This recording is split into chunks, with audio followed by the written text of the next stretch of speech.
Kinumpirma ng mga otoridad na ang natagpuang bangkay sa bayan ng Lutayan, Sultan Kudarat ay ang nawawalang driver na si Francisco Pascua Cadinas.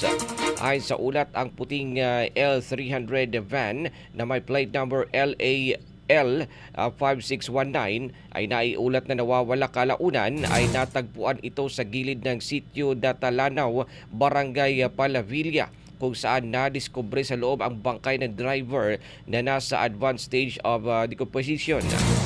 Positibo itong kinilala ng mga kaanak ng biktima na mas kilala bilang Kuya Darling. Huli umano siyang nakontak noong April 11 habang nasa Tulunan, Cotabato at patungong Davao City kasamang ilang mga pasahero. Tinatayang 2 hanggang 3 araw ng patay ang biktima bago ito natagpuan at sa kasalukuyan nasa kustodiya na ng SOCO ang lugar ng insidente upang alamin kung may naganap na foul play o kung simpleng pagnanakaw ang motibo. Isa sa ilalim din sa autopsy ang bangkay upang matukoy ang isaktong sanhi ng kamatayan.